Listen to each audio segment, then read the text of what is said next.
Hello and welcome to Wisdom and Productivity, the podcast of Dr. Efraín Martinez. I am a principal in search of wisdom, and I have found productivity to be a great tool for success. Today, I have the great and distinguished honor of interviewing Sara Loretta, who is a founder, workflow strategist, and the 10th certified Notion consultant in the US. When she is not teaching people about building digital workspaces for business globally, she shares advice on how to run freelance business more strategically via YouTube and X, previously Twitter. She has a fascinating life story of perseverance and success, and it's quite an honor to have her on the show. Sara Loretta, who are you? Hi. That was a great intro. Thank you so Thank much. you.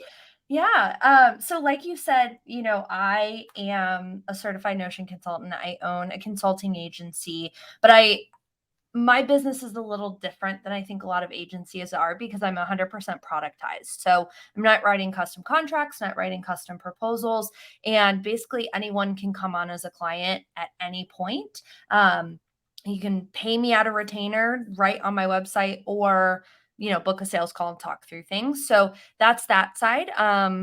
But yeah, my career, and I know we're going to talk a little bit about this, but I didn't set out to be a freelancer. I didn't set out to own a business. I thought I was going to be in the nonprofit space for a very long time.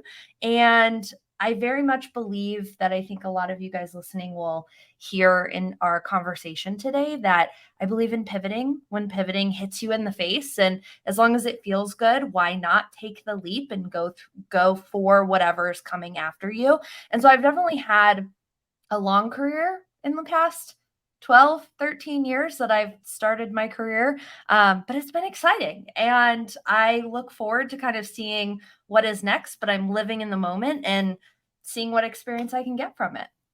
Beautiful. Thank you so much for sharing. Sarah, traditionally, I ask people to tell me their origin story about Yeah, their professional trajectory. But when I was sure. reading at your website and the interviews out there, I see you have a story to share about perseverance. Mm, And it relates to you growing up and your mhm, family. And as an educator, mhm. for me, so important that we see that side of people have been able to beat the odds and be able to persevere in life. Can you share with us what is that story? Yeah, totally. Yeah, I'm definitely, I think one of the good attributes about myself, if that's what we want to say, is that I think that there's value in every story and every experience. And I really don't believe in putting knowledge behind a paywall. One of my missions is to make business education affordable and inclusive and accessible, but also how we get there, right? Because especially like my story, I I'm always like, I don't know where I start with this. But yeah, like I grew up in Cleveland and I was kind of raised in a middle class household. Very detrimental to say the least. My mom gave up custody when I was 8. And then I grew up in a very abusive household with my dad and my stepmom. Ended up running away at 15. Only time I've ever been in a cop car, any kind of like remote trouble. But yeah, I was a runaway at 15. Didn't think I would live to see 18. My dad ended up going to prison for everything. He's still there today. And, through all of that, it was kind of like the second I turned 15 and made that decision, it was almost like that is when I became an adult, right? I would no longer had anybody I could rely on. It was either make this choice or make this choice. And in that moment, I look back and through my entire career, my life choices, I think that's really the only moment I've ever been able to say, I don't know what's going to come next. And so long story short, what had happened is based on like family drama and different things like that. It was either I go back to live with my mom, who I hadn't seen in 8, 9 years, or I go into foster care. And knowing, my dad grew up in foster care, you hear all of these horrible stories about, foster parents and what kids go through. And you hear these stories about kids just living out of plastic trash bags, right? And I definitely knew that if I was going to make that choice, I would probably never ever see any of my family again. I would never find contact with them again. And I really didn't understand what my life would be like had I made that decision. And so ultimately, I ended up deciding to go move in with my mom, moved cross country to Dallas, didn't even know Texas had grass. Like that was the experience I moved into. And yeah, from that second, I started working full time. I had 3 jobs in high school because I knew that I could not rely on anybody moving forward, right? When I made that decision and became an adult and had to stand up for the decisions I made, I had to then follow through, right? And so, kind of the next piece that came with that is at 18, me and my mom, not a great relationship. Those 2 years were real rough living together. And so at 18, she looked at me and said, "Hey, I think it's time for you to move out." And I said, "Bye, I'm out. I'm good. That is great. Thanks." And so I ended up at that point having a family friend who had done AmeriCorps. And for those listening who don't know what AmeriCorps is, it's basically a government program. That's the easiest way to explain it. It's a government contract. You're the lowest level of the government. Think like GS level 1. And it's 10 months. You can go and do conservation work. You can do grant work, go into education. And so at 18, I packed up my bags, moved to Austin, and I taught K through 5 STEM for 2 years. It was one of the greatest times of my life because it was strange because, and we've talked about this too in calls we've been in, is that, growing up in white, quote unquote, middle class America, I didn't really understand a lot about life. Even with a parent incarcerated, I had no idea about struggle or about what people actually go through, right? Because when we think about the media and we think about the ways in which we are educated on different income classes and even different education levels, right? We really don't know until we're put in that situation. And I think doing AmeriCorps at 18, 19 years old, 18 to 20 rather, was probably the best developmental years I could have ever asked for because I learned about, kids and what free and reduced lunch looks like and what kids who don't have parents to go home to at the end of the day, and how do we expect them to even do homework, right? Like they don't even know what they're going to eat for dinner yet. We expect so much of these kids. And to be totally honest, AmeriCorps changed my life. I tell everybody that if you don't know what you want to do, if you don't have money for school, go get some life experience, do AmeriCorps. You could move to LA for a year. You could move to Florida. Like you can do this program anywhere in the United States. I mean, Austin alone, I think we have like 26 AmeriCorps programs, which is insane. And so I did that. It paid for my first 2 years of undergrad, went to community college, then transferred to a state school outside of Austin. And, and then started my life basically. And I'm like, okay, I'm going to go to school for history. I wanted to work at the Smithsonian. That was my dream. Especially because at that time I'd really gotten into music and really started diving deep into how people in the hip hop industry, rappers, musicians, R&B artists are actually covering inner city history, right? You're not looking at mainstream media and learning about what kids in the Bronx are going through or learning about what kids in Kansas City are going through. You're hearing that through speakers. And so that is what I had my heart dead set on. I was like, I'm going to go be a music historian. That was my thing. Couldn't find a job. And so I ended up sticking with the nonprofit that I worked at during AmeriCorps, rather volunteered at while I was in AmeriCorps. And they kept me on. I was a data assistant, moved up, started doing communications and marketing and video, fell in love with it. It's just like a different angle of storytelling. And then I couldn't find another job. I was the youngest person on staff by a good 8, 9 years. I was there for 7 years on payroll and couldn't find another job, was being bullied by senior team members. And so I said, you know what? I'm going to go do what I'm doing here for our partners who I know don't have somebody doing marketing, which, I look back and it was super petty, right? But I honestly, I wouldn't be here had I not been like, hey, let me go do this. And so my first 6 months of freelancing, I landed 40 clients and I've been full time. It'll be 5 years in about 2 weeks since we're recording, which is wild to think about. So it's been a Wow. long time, but you know what? I opened a design agency and, I was doing video and marketing and branding. And I started getting clients who thought that logos were going to fix everything. Obviously, not the case. And so, another full circle moment, I sat here and I said, oh, let me pull the business development and the data skills that I got at this day job and help people actually run their business. And that's kind of where I'm at today. Is I decided to shut all the design stuff down, dive fully into tech consulting and processes and operations. And I have never been happier. So that is my Wow. trajectory. What a story. Thank you. Very inspirational. A couple of follow-up questions. Mm-hmm. Um, you are 15 and Mm-hmm. somehow against the odds you did not give up. Mm-hmm. Was there a figure, a person, something you read, or it was just innate that you decided, you know what, I'm just gonna move forward and not Mm-hmm. look back? Any reflections on that? Yeah. I mean, I don't know how deep we want to go. But As deep about a as you want. year, yeah, about, I would say probably 9 months, maybe a year before that, I did try to commit suicide. But I was so afraid that I was going to be found before I died. And so, and it's super horrible to say all that, but it's the truth, right?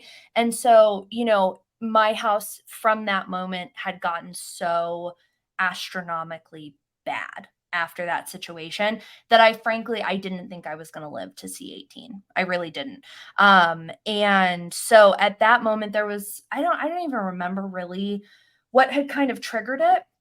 But that night I had, I was thrown down a flight of stairs, had broken jaw, I had bruises everywhere. And I was like, either I'm going to die in this house or I need to go. Right.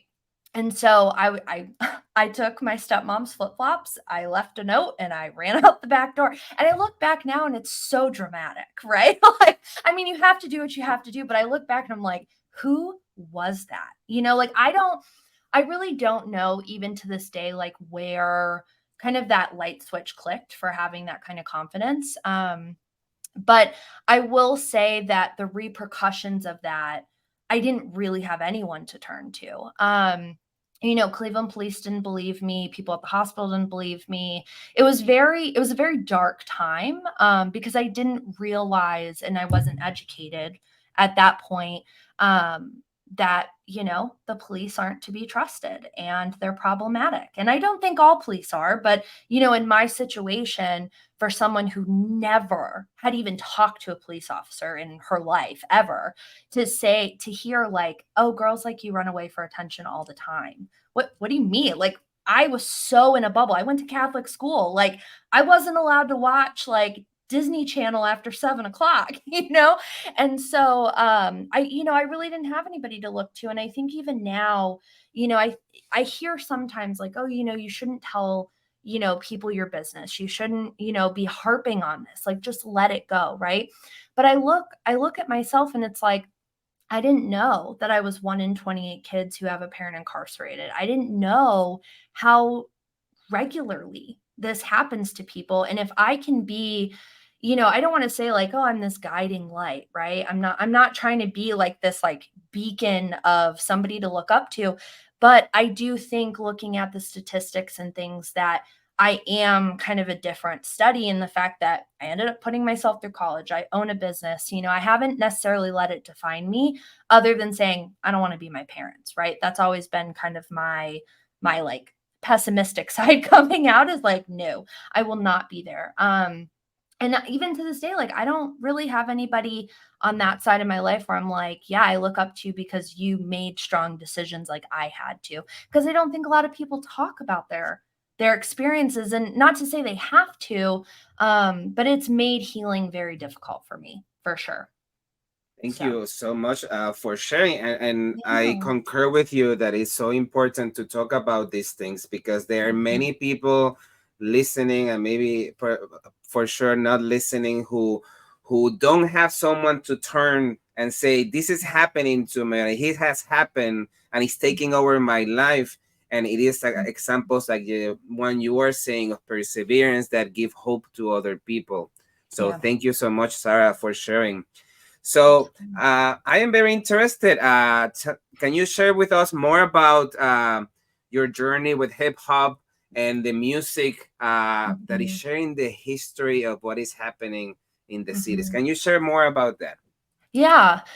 So I think for me, I think about like Bone Thugs and Harmony from Cleveland, and I think about Akon, and I think about, 3 6 Mafia, and a lot, they're from the Midwest, but then I think about Houston and Slim Thug and all of these people and Killa Leon who have spent their entire careers like, yes, sure, they do drugs and they drink and, they talk about, things that are explicit. But if you really truly dive into a lot of their records, that's really about brutality and income division and just regular problems that people shouldn't necessarily be dealing with. And I can't remember, I don't know if it was Bone Thugs or if it was, I don't remember who was like the first artist, but I was listening to someone. I had to have been maybe 18, maybe 17. And my dad had already been arrested and put in jail. And I remember hearing a song and I was like, oh, like people every day go to prison. Like, you know what I mean? Like, I was that sheltered of a child that I didn't realize that it was like just another Tuesday that this happened to so many people. And I started hearing my situation in a lot of the music I was listening to.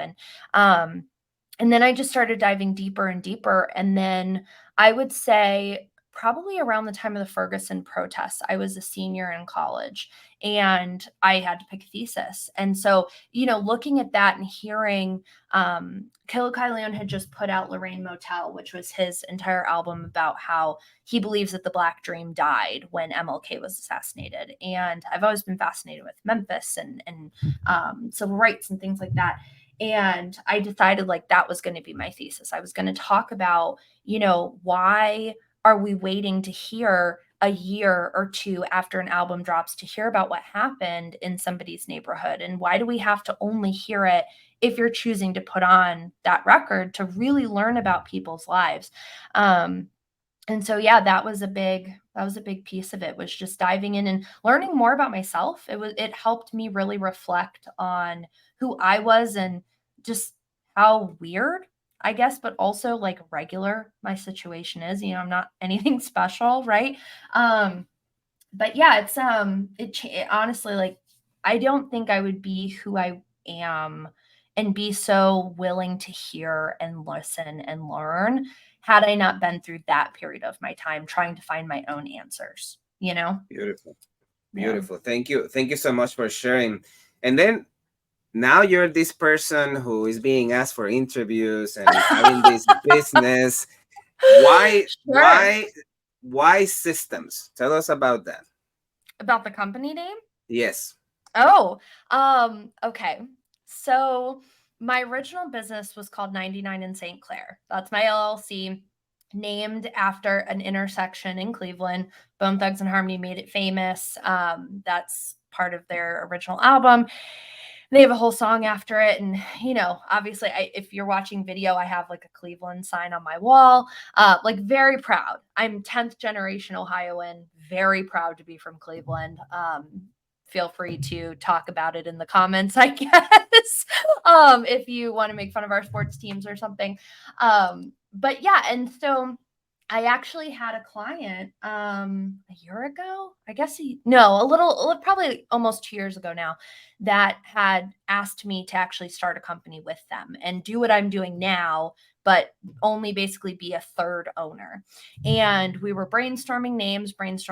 I really wanted to go with something tech that stood out, that wasn't so necessarily specific in one way that if I ended up pivoting, like 99 in St. Clair is such a long name, right? Like, I feel like that screams like branding studio or something. But in this transition, I wanted a business name that ironically was what I do, but also could pivot a little more broadly. And, everybody in tech is doing this thing where it's like one word or, no vowels. And so I was just, when I said no to this company wanting to start a company with me, I went back when I was rebranding and looking at the names. I'm like, system sounds dope. Like it just sounds cool. Like everything has a system. Your entire business is an ecosystem. You have systems and processes, and all of this goes into this larger idea, right? And I really think, you know, in kind of a selfish way, I am the backbone to a lot of companies that I work with, right? They're hiring me because they don't have the right brain skill set. They just want to do the deliverables, they want to create great stuff and be left alone. And I really come in as kind of the spine of their business. And so, yeah, I think systems is fun. I think it's cool. It rolls off the tongue like my name does, and that's it. Love it. Thank you so much. So, Yeah. Sarah, like in Back to the Future, if you Mhm. could go back to any point in your professional trajectory, what would the Mhm. Sarah of today tell the Sarah of back then? Oh gosh, there's a lot. I think, hmm, okay, so there's one thing, and I don't want to necessarily say I'd have to change this, but I think knowing where I'm at now and how it doesn't really matter, I think the way that I pushed myself through undergrad. So I was taking 7 classes a semester, working full time. Like I was like, I need this degree so I can go do other things. Because in our generation, everyone was like, you don't matter unless you have a college degree. No, Correct. you're never going to get a high paying job unless you have a degree. Even the nonprofit I worked at, I was an assistant, and then I was, what was my title? I went from data assistant to um com- uh compliance manager. It was like data and media manager. I don't know, whatever. None of that matters anymore. But even them, they were like, we're not giving you a raise until you get your degree. Like you have to have a bachelor's in order to be a manager. And I'm like, why? I've been working here 6 years. Why does it matter? I have 4 interns. Who cares, right? And so I think that would be the first thing, is not caring so much about my degree. I loved undergrad. I loved learning. I loved being in Socratic seminars and sitting and reading, but I didn't need to break my back over it. I could have taken 5, 6 years to graduate. No one would have cared, right? So that's the first thing. The second thing I will say is I wish that I would have found my backbone a little sooner. And I say that because when I owned my design agency, like everybody's kind of knows me. I'm kind of known for my quote unquote asshole boundaries and my asshole policies. It's a lot of the content I talk about is really how to hold your ground as a freelancer. And it took me a while to get here. It took being sued. It took somebody illegally pulling my credit report. It took a client threatening me and giving me chargebacks for me to be able to understand, like, no one can take advantage of me. I already did the hard work 15 years ago when I moved out on my own and did all these things. So why can't I find that? Why am I so afraid of clients? Like, come on, right? And so I wish I would have learned how to hold my ground and not let, I mean, every so often clients kind of get to me still when things don't go right. But I wish I would have learned how to maneuver that stuff a little sooner, you know? I see. What makes a good client? Oh, a good client. Oh my gosh. I will say my best clients are the clients who ask questions, who, yes, obviously you know your business, but when you are hiring it out, when you're contracting an expert in, you're doing it because you either don't have the skill set, you don't know, or you don't have the time, right? And so I think my best clients are the ones who are like, you are the expert. I trust you. Do what you need to do, but are also interested enough to ask questions and also learn the process. Um, those are going to be my best clients. I think the other ones who aren't so, like, how do I say it? I want to almost like tunnel visioned on one specific outcome and not realizing, hey, there's so many other factors that can go into what makes a successful launch or a project, and are willing to kind of, I don't want to say take a jump or take a risk, but are willing to pivot or, let the lines get a little zigzagged in order to get to an even better finish line. Yeah, those are some of my best clients. And I'll also say this is also one of my asshole boundaries. I work well with people who have contracted out before. Those are my best clients because they understand timelines, they understand the invoicing, they understand the process. So yeah, those are what makes my good clients. Beautiful. Do you find yourself automatizing many of these procedures, or Yeah. is it more hands-on talking to people? Yeah, so I will say since I became a productized agency, I now live by the model that you do once, you templatize forever. Because you obviously a strategy session is going to be hands-on, right? Conversations are a human element to any project. And you have to be able to read between the lines, right? Like, yes, anybody can do a questionnaire, you can automate that and ship that out. But you have to be able to be a listener. And so like one thing I automated that has changed my life. I don't care what tech budget you have, pay for a note-taking AI app. It has changed the way that I interact with my clients, especially during strategy sessions, because mine are 3 hours long. We sit for 3 hours and we are like hammering into your business. And so now I don't have to sit here, type notes, and listen. I can literally just look at you, hear what you're saying, ask follow up questions, and the note taking app handles it all. Um, but I will say, other than that, I have automated pretty much everything. I did a video not too long ago before I switched to a productized model. My onboarding process would only ever take me 15 minutes max because I quit writing custom proposals, custom contracts a long time ago. Those were templatized by offer. And now that I have one SKU, one offer, people literally go to the sales page, click join, and it takes them to a Stripe checkout, and the rest is automated. So that's really, even that. And then like Notion builds, I have all of my internal templates that I just customize a little bit. But yeah, and I'm knocking out projects. I mean, now on the productized side, I have some clients who, need obviously different things than another. I have a client right now who is separating her business from her business partner. And so I'm doing a lot of kind of reset up, right? We're shifting things from their shared account into new accounts. So that's like much more hands on.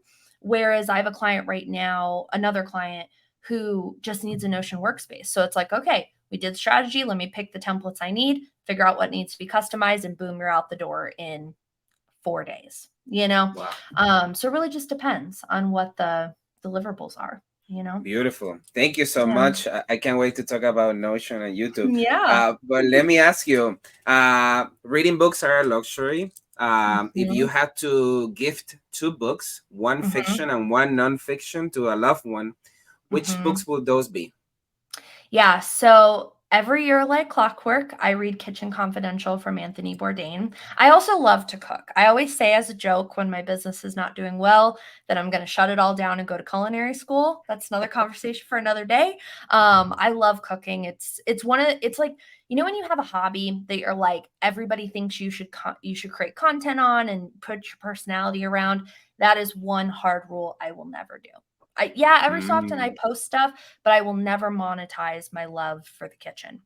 So, Kitchen Confidential, Anthony Bourdain, it's his first book. It's about him kind of coming up, in the 1980s in New York around heroin and him, doing drugs and all these things while also finding his footing and his love for food and working his way into Lay Hall.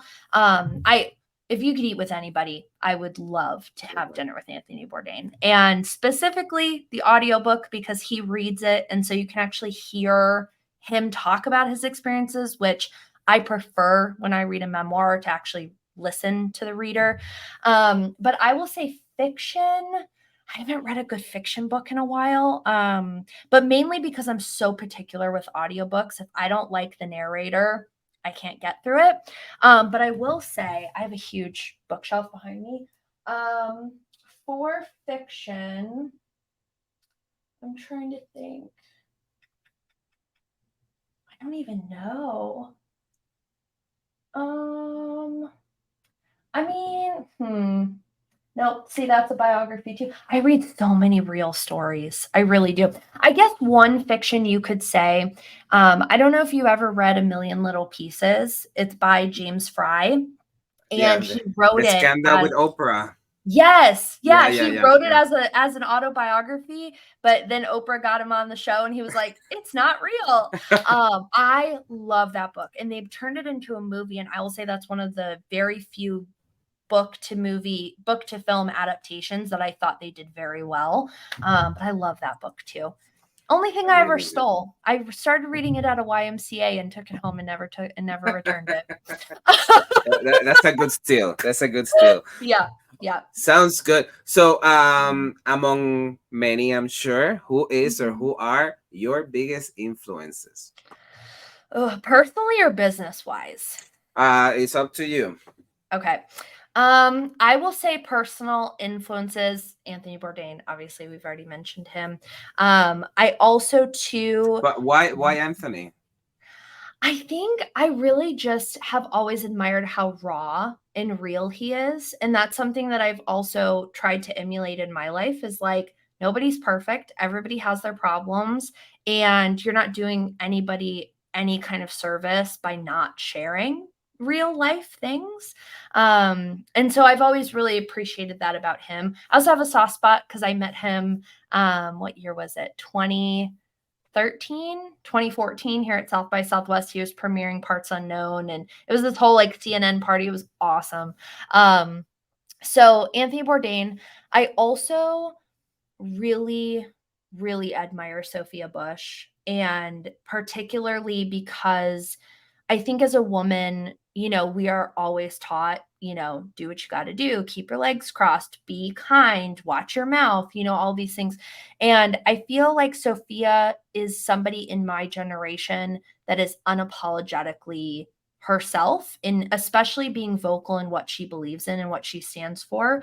And I think that that's something that I do personally and more silently and I wish that I did a little bit more like she does, that I would be more vocal about things that I believe in, and like not necessarily using my platform but using my platform on a day-to-day basis, not saying like to the masses but being more involved with things that progress us as a society. So Sophia's great.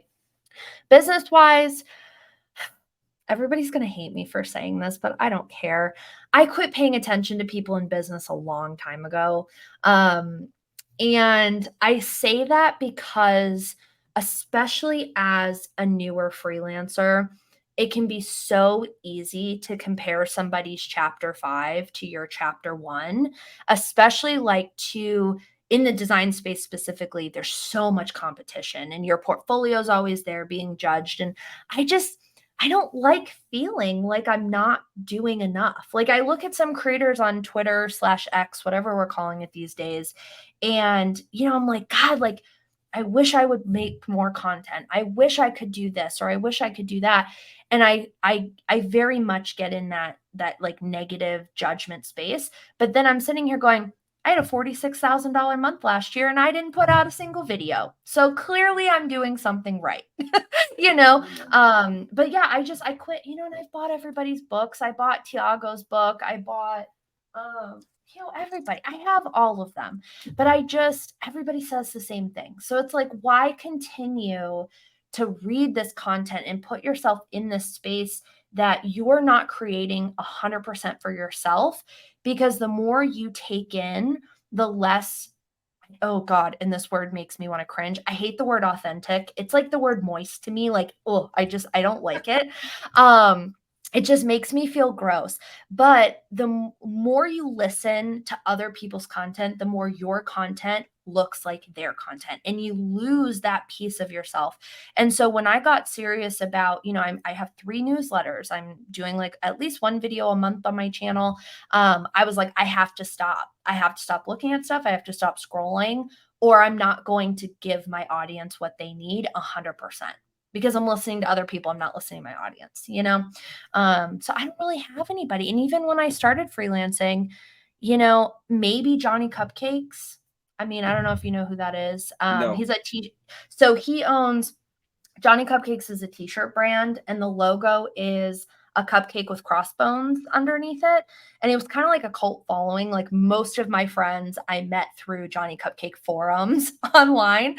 And he just like does limited drops. So he'll make like 200 t-shirts of one design, and when they're out, they're out. Like that's it. And he was the first person that I was like, oh, anybody could be an entrepreneur. Like, I thought to be an entrepreneur, you had to be like Steve Jobs or Mark Zuckerberg. Like, I didn't know that little Sara from the 440 could start a business. Like, I had no idea. So yeah, you just got to pave your own way, that's it. Fascinating. Sarah, you are fascinating. Let's take a quick pause to celebrate the Teach Better community. This podcast is a proud member of the Teach Better Podcast Network. Better today, better tomorrow, and the podcast to get you there. Explore more podcasts at www.teachbetterpodcastnetwork.com. Now let's get back to the episode. So when you were saying about all those people out there and all their books and at least in my case, sometimes I feel what I'm doing is not enough. It's not good enough. I need to do this and more. So how do you address imposter syndrome? God, I feel like an imposter every day. I think for me, I really tap into what does my audience need right now and what is the minimum viable that I can give them to make sure that I'm showing up. Even if it's, if I set out to say, I want to write this long essay about, I don't know, I'm trying to pick a topic off the top. I'm really bad at like off the cusp things. That's not a skill set I have. But like, I don't know, client onboarding, right? I want to do this entire workbook about client onboarding, but given my schedule, like right now I have 14 active clients. And so there's probably no time to write this elaborate thing, but what can I give them right now to make me feel like I fulfilled what they signed up for, but they're also getting something. So that's a huge component of it is taking the smaller steps to not bite off more than I can chew, which I have a very bad habit of doing, that I have never learned how to say no, but it also hasn't been horrible for me yet. I'm just a little tired. But yeah, and I think too, be making sure you're in the right rooms, I think is really important. For a long time I was chasing like, oh, I've got to be in this community or I've got to be in that one. I've got to spend all this money, right? Like 2 years ago, I spent 17 grand on a business coach that I got zero anything from, because I was like, oh, I need to be in the 7-figure club because I'm basically, that's my next step. I need to be there. But then mentally I'm like, I'm not there yet. I'm not ready for that yet. And that's okay. But what can I do right now to still feel fulfilled? I think is really important to me. And taking every day at a time. Like I don't set goals. I'm not sitting here going, okay, I'm going to make 6 figures this year. Which is crazy. Like I look back, I've been freelancing 5 years. I've never made it more of a goal except to make sure my bills are paid every month and that I can like have some money to do whatever I want. But I've never been like, I have to make 10K months. I have to make 100 grand. I have to have, this massive team and do all of these things. And that I think has really helped me stay grounded and not feel like I'm, in this space that I don't belong, For sure, for sure. And I like that because often people put a goal of money or followers and then they lose the fun of the activity. And when Yeah. you do it day to day, then you end up hating it and you Yes. usually leaving it because you don't meet that goal of that God that is waiting for you at the end of the line, instead of focusing on what is that you want Yeah. to do. So, Well, and it's like, why? Why are you yeah. just because the industry is saying you only matter if you make 10K months? First of all, I think that that's complete bullshit. I don't know who created that mantra that you have to earn 10K months. And even on Twitter now, it's, oh, you're not successful unless you're making 20K months or 30K. It's like, why? People in middle America who aren't paying astronomical rent like I am here in Austin don't need that money like to afford to live. Like, yes, inflation and things are getting more expensive, but on a day-to-day level, it's okay to only make $5K a month or to freelance just to pay off your student loans. I know several people that do that just to pay off one thing or another. And yeah, I wish I could like make it my mission to end that mantra. I really wish like I'm not saying violence, right? But like I wish I could just throw a pie at whoever I did, like just smash their face in a pie, to be like, why did you think that this was good advice? Why? So one of those people that paints that picture is Mhm. someone that you and I have followed is Ali Mhm. Abdal, who with Yeah. the Part Timers YouTuber Academy, which I Yeah. thought of joining, and I learned from you that you joined. Can you tell us your experience and perhaps one glow and one grow of Sure. the Yeah. experience? Yeah. I mean, listen, everybody's experience is valid. How they get to where they are today is valid. However, I think that in coming educator to educator, I taught K through 5, also did adult workforce. So I feel like I have enough experience to talk about learning channels. I think that there are several freelancers who are selling courses that have never taught a day in their life and don't understand learning. What is the right word? Is it learning channel or Pedagogy, learn? pedagogy. Yeah. Yeah, Mm-hmm. exactly. Yeah. So, I think the thing is, especially right as COVID was hitting, courses became sexy. Everybody and their sister has a course. Everybody and their sister is a coach in some form or capacity. That was the passive income of choice during COVID. Valid, fine. People have made hundreds of thousands of dollars. But the problem I have alongside of that is how easy it is to market and sell a course that barely goes surface level. Like if we think about like the learning pyramid of like an iceberg, right? You just have the little bit of a tip above the water and then you can go so much further deep. I think there are a lot of freelancers who have courses who, because they lack the education skill set to teach in different varieties, I think that they are afraid to go deeper and truly deliver very good learning content. And I say that a lot of people. I know we're talking about Part-Time YouTuber Academy, but I have taken several courses. I've been a part of several communities, and that is the consensus I have, just as someone who was a teacher.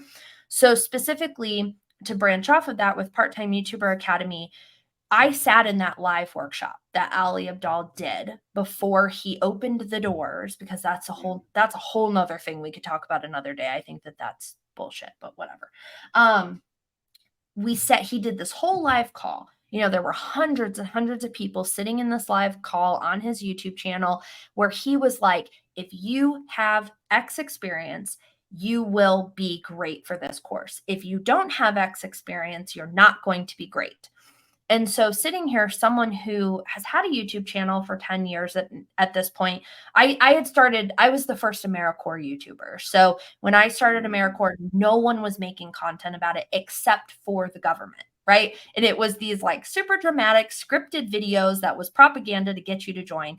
But I was the first person to sit here and say, I am 18. I have never done anything. I did AmeriCorps. Here's how to use your education award. You automatically qualify for food stamps. Like I was educating people on it. And still to this day, I live in the same neighborhood I have for 12 years being in Austin. Every like once a year still, someone comes up to me at the grocery store and looks me in the eye and goes, I joined AmeriCorps because of you, which is the weirdest thing in the world. It is very uncomfortable, but it happens. And so, I've had my YouTube channel. I know how to produce video. I know how to do all these things. And I got into PTYA and it was like, why am I taking a workshop on how to edit a video? Why are we talking about these things? Because you said in the marketing call you needed to have these skills in order to be successful in this program. And so me and kind of the friend group I had started from there's about 3 of us now, where we're all like, this is such a waste of time. Like, we wanted to know how to do better titles. We wanted to know how to A/B test thumbnails. And everything was so hypothetical. It wasn't, here's these tools that you can use like vidIQ or TubeBuddy. Yeah, I was so disappointed. And I'll say too, I think that I've also realized I don't do well with that group of productivity people like Tiago, Ali. Like, I just think it's all bullshit. I really do. I think that everyone preaches the exact same thing. No one's creating revolution ideas in our space. And that was kind of my thing where I was like, I'm done spending money in this community because it wasted my time, you know? Thank So, you. Thank you for sharing. I was gonna sorry, invest guys. all my Please don't hate savings. me. But Please when don't we had hate that me. conversation, I was like, let me Yeah. wait. And I appreciate it. Thank you. Mhm. And quick correction, pedagogy is the how children learn. Yes. Andragogy. And I'm sorry, andragogy is how adults learn. So correction Yes. there. Yes. Thank you for Beautiful. that. Yeah. So Now, I I will say, just to tell me. clarify, I did just join VRA from Think Media. I did join their program, but specifically because I know it has what I didn't get from PTYA.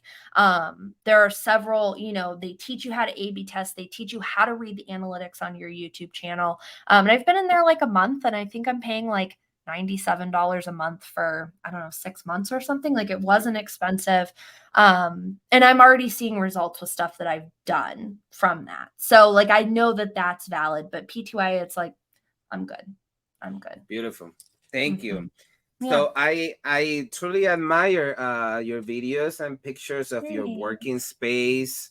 Oh, sure. It looks so fancy. How It how's doesn't right your now because I'm at a weird angle, but tell us about how the evolution of your working space. How you have this standing sure. table, what walking thing. Oh, my What should we walking know? pad. Yeah. God, Yeah. that What? video is going to be the bane of my existence. It hits at least 12K views every month. That Wow. YouTube short that I did, I'm just like, doesn't convert to anything else, guys. Like, stop watching this video. Anyway, so I'm trying to think. So I lived before my partner and I got together. I've had roommates. I lived on my own for a very long time. And so I always kind of just like had a kitchen table kind of space. But when I really started freelancing, my partner at the time was doing music, and we were in a tiny little like one bedroom, right? And his desk was in one corner and my stuff was in another corner. And I was like, I cannot focus. Like, when I love you, you're home. Like, I need my own space. And so we started looking for this apartment. We've been here like 4 years, I think now, three full years. And I was like, I need an office, because if I'm going to take video seriously, if I'm going to, start really showing up as a leader and an expert in what I do every single day, like, I need to be able to close the door. And two, like, I have a very harsh rule. I don't work outside of this room unless I'm on my patio, because in Texas, we get really beautiful weather in the mornings. It's so hot. I come in here, so I try to get as much fresh air as I can. But I really wanted this space, honestly, to be more of a reflection of all the stuff I love. So like I'm trying to think. Yeah, like all of my art, like I'm trying to think how I can. Okay. So the puzzle, this is actually a puzzle, the New York Times front cover See. of the day I was born. I've got custom art from Arturo Torres on here, who he did all of the books for Shea Serrano. And Shea Serrano is the first Hispanic man to have more than 3 New York Times bestseller books. He was a teacher. He now writes these really cool kind of deep dives and looking at different questions about things like hip hop and sports and basketball. So Arturo did all of his art. So all of like the Basketball Man and God, this is really bad to like point backwards. It's very difficult actually. Like all the cartoon stuff is Arturo. And then I have all of my record collection. So I'm a huge Hall & Oates fan. You can't see it here. Yeah, here we go. Here's more of my background. So I have like all of my Hall & Oates records I've been collecting over the years. So I really just like, I wanted to create a space that I felt inspired by, but also that I feel safe in, to really like make mistakes and think for myself. And again, like being able to close the door and be like, I fucked up today. I did not make a good decision, or, this client hates me today, or, whatever it is. And so, yeah, that's been the trajectory, and I really love it. And I feel like I finally got this part where my desk is. I've got 2 screens, I've got my white lights, I've got my camera and my mic. And so it was really important, in this new kind of era, if you will, that I could just sit down and film a video and not have to think about it. I could sit down and be creative, and it's all here. So that's my Gorgeous. space. Yeah. When you create videos, what is your process Sure. for, first of all, when you go in the zone, do you listen Mhm. to music, or do you do any Yes. what do you do? Yeah, okay. So I very much have I would say addictive personalities with music. So recently on YouTube, no, it's been a couple of months now, I found somebody had do you remember the Weather Channel? Like 20 years ago would just loop through all the cities and the weather, and they'd play kind of that like jazzy Yes. elevator kind of stuff. Okay. So the genre is called vaporwave. So VAPOR wave. And it's kind of this like synth 80s elevator music. It's like a little bit upbeat, but not distracting upbeat. So, anyway, so I found this basically Weather Channel recording, and that's all I listened to all day, every day. It's like 2-hour video on YouTube. I'll send it to you later. Please. But and it's so nice because I've listened to it so much that I know, like, they had some stuff cut in of like Al Roker, like talking to people, and so I know, okay, like the Al Roker part's coming up, like I can take a 5-minute Take a break, break. yeah. And so that's the music I listen to, because especially like audiobooks, podcasts, I can't listen while I work because I actually want to listen to the content. And if I'm working, I'm not paying attention to that. So that's what I listen to like on walks or whatever. But even like words, I can't really do music with words anymore. Like I can't think if I have Mm, voices, I coming see. at me. But yeah, and then to answer your question about kind of getting in the zone for video. Mhm. So again, automated process, or rather systematized process. So at all times, I have a database in Notion of content ideas, whether it's going to be a newsletter or it's going to be a video. My goal right now is everything goes into my paid content first. So Workflow of the Month is my paid subscription. It's $17 a month just for the content, or $47 a month for workshops and events and content and stuff like that. So all of my content first and foremost goes in there. Then unless it's a partnership video, then obviously that goes out. But then I turn it into either video content or public content. So at all times I'm ideating like, okay, I want to talk about this or I want to do that. And so then I sit and I script. So I script all of my videos. Some of them you can tell until I really learned how to use my teleprompter. But I script everything, and I script so deeply that I know exactly where A roll cuts are going to go, where B roll cuts are going to go. If you follow my channel, you know that I put like a film clip in every single video. And even like most of my sales pages also have like a GIF of a movie or something. And that's the name of that movie is always going to be a discount code. That's kind of like a hidden door thing about my brand. And so I cut that in. I know exactly where that's going to go, where my intro is going to go. I've used actually my partner. If you listen to my YouTube videos, my intro music where I'm like typing in the search bar, Jesse actually made that beat. So I use his Mm, music in every video. And so, yeah, so I know when I sit down to film, everything is mapped out. So I'll script, a couple videos here or there. And then I sit down, I do every video in one take. Sometimes I'll film it a second time if I wasn't really feeling like the energy was there. I slipped up on my words a lot. I just hit re-record and I start over.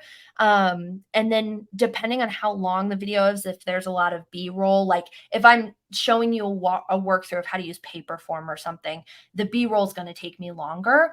But a full video start to finish maybe takes me 5 or 6 hours tops. So yeah, I wow. have it pretty down. And I think I didn't really understand scripting for a long time. That is one thing I will say I took from P2IA was you need to script your videos. And I'm like, I don't know what that means. And then I started really looking like, okay, I hate, like my thing, this is why I started scripting. I hate editing out my ums. I say Mm. a lot. I've never been able to break it from my vocabulary. That and so I've never been able to break it from my vocabulary no matter how hard I try. And for a long time, I used to punish myself and say, you have to sit and edit every single out. And it would take me days to Forever. edit a video, forever. And so that's when I was like, you know what? I'm going to try this scripting thing. And I swear by it now.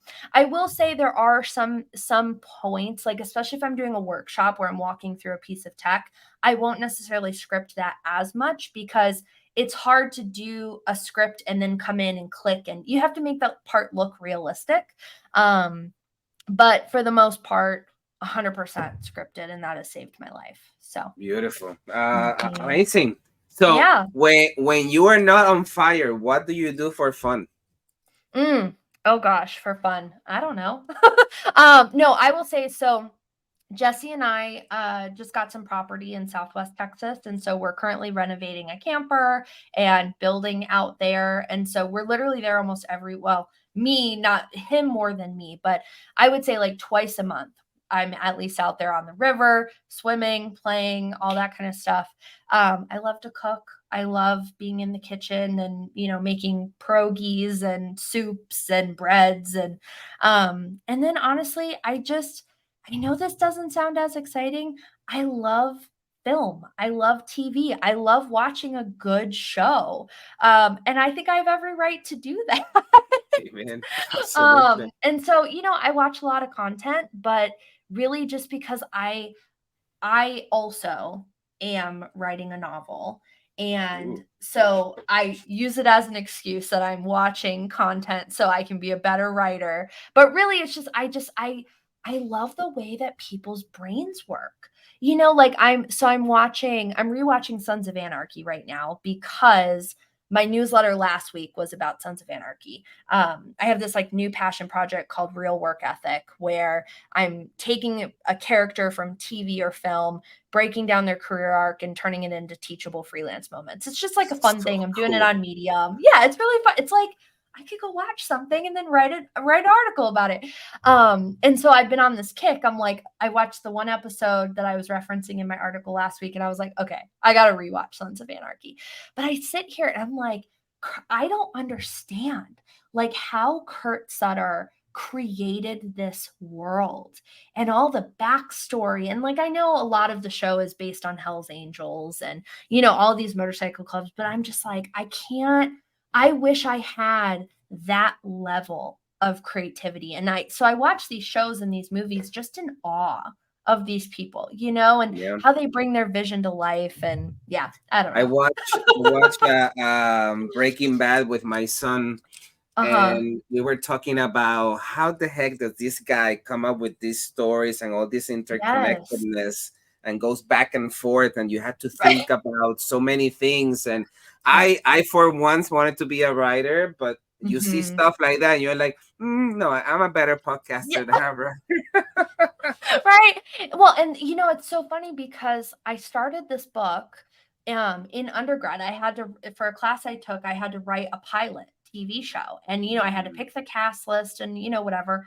And just like right after I graduated, I needed something to do, right? You're taking 7 class semester, working full time. Like I didn't have hobbies in 2017, And so I picked that back up and I'm like, man, like this is something. I feel like, and I've had an editor from Random House read it. I've had a couple people connected to Hollywood read it, and they're all like, Sarah, you have something. Like you've got to finish this.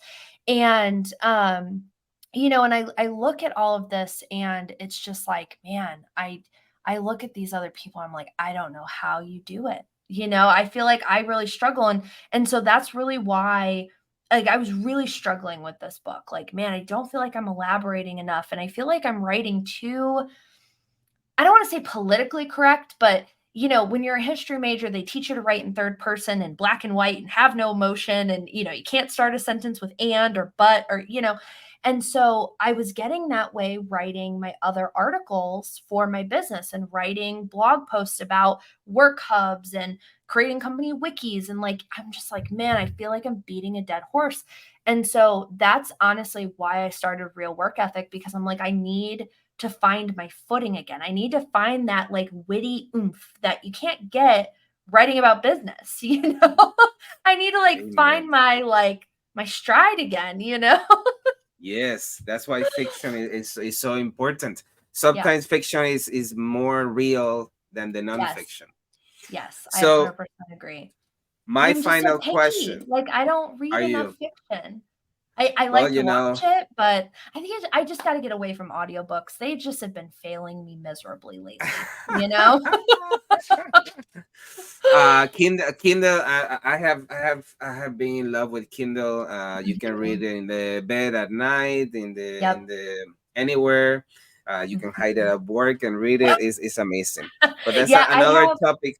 I know. I will say I have the Libby app and I love it. Mm, I love it connects to your library card. And so I can easily grab a book, or grab an audiobook. Like I'm listening. So our drive, where our property is like 3 hours away. And so for this weekend, I finally picked up Tom Felton's memoir called Beyond the Wand. And it's like how he joined Harry Potter and all these things. mhm. And that's been the first book where I'm like, yes, this is great. But the only downside to Libby, at least with the Austin Library, is everything's got a hold. So I'm waiting to read all of these books and they're 8, 9, 12-week holds. I'm like, what do I read in the meantime? Wow, wow. I So if will I anyone will has recommend. suggestions of things to read, send me a DM. I will send you some recommendations for sure. Of some of my favorites. But my last question, Yeah. I have admired your artwork, body artwork from Oh, afar. thank you. Thank Tell you. us about. Is there any significance about your artwork, body artwork? What should we know about your tattoos? Oh my God. No one's ever asked me about my tattoos in a podcast episode. I love you right now. This is great. I will say nothing really has meaning. So Okay. I very much I have never waited to get a tattoo. I've literally like I'll be on Pinterest one night, I'll wake up the next day and it's like on my body type of thing. Because I think tattoos are a great representation of who you were when you got it. And so I look back and like, yeah, I don't love all my tattoos. I don't know anybody who actually loves their tattoos, all of them. But I do look back and I'm like, oh yeah, like that was really cool to get, or oh my God, I remember the pain of getting that. But I will say, to kind of make it a full circle conversation, I got this guy done. Oh God, when did I get it done? The year of COVID. I got it 2020 because I also got Edna flipping off the world. I got her done all at the same time. But really what this one represents more so is like me embracing my demons, and also like, everybody's got their own shit, their own problems, and you just have to embrace who you are, whether it's the good or the bad. But it's funny. I find this really funny because everyone's like, why did you get Batman on your arm? Because if you look, like the devil kind of looks like Batman, like Similarity, like the yeah. horn things. I'm like, guys, it's not Batman. Like, I'm not really like a Marvel DC person. But then I will say I do love my T-Rex. I got a T-Rex a long time ago and I do Ooh, love I her. see it. I see it. Yeah. But I mean, I just have like crazy things. Like I've got a whole pirate tattoo. I've got all kinds of stuff. I think I have like 26 tattoos or something. I don't know. They're Okay. just Is, fun. is it They're gonna fun. continue? Is it gonna continue? Yeah, I have my whole top of my arm left, so I'll Mhm. put stuff there and like little pieces like on my elbow, but I'm not trying to be like totally tatted, you know? I I think see. I I just see. like I piecemealed stuff for a long time and I'm like, okay, I want to fill the holes and call it a day, you know? Beautiful. And also get another Beautiful. hand tattoo because I love my snake. I So, see. I see. yeah. Fascinating. Sarah, any last words for the viewers and listeners of the show? I don't think so.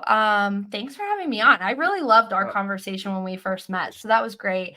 But I think, yeah, I mean, if you're listening to this episode, you know, if it hasn't become clear, I'm a very transparent person. I love to chat. And so, you know, my lines of communication are always open, whether they're DMs or if you want to grab virtual coffee, or if you're in Austin and you want to get together, I'm always down. I'm always happy to give advice and to talk through things. For me, there's no such thing as a paywall necessarily. Like, my experience should be shared. And so if you have questions about our conversation today, or just like want to be my friend, just send me a DM.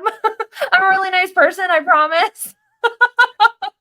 But no, that's pretty much it. And I think, like, final words, you know, of advice is, you know, don't be too hard on yourself. You know, becoming a freelancer and even like shifting from one career to the next is very traumatizing and very overwhelming. And you know, I not that I love this phrase, but like, you got to give yourself grace, you know, and go with the flow, and remember that nothing is permanent. There's a few things, that decisions you can make that are permanent, but you can always change. If you pick something and it doesn't work out, there's so many jobs that didn't exist 5-10 years ago that also too don't exist yet. So there are so many paths you can pick, and just to give yourself the opportunity to learn and the permission to explore, it's going to be great for you. So there you go. that's all Permission I to can say. explore. I Yeah. love it. Awesome. Thank you for sharing your wisdom and your productivity. Have a great night. Yeah, you guys too. Thanks for having me. Thank you for listening to Wisdom and Productivity, the podcast of Dr. Efraín Martinez. Chulo. And I love that production. Chill out.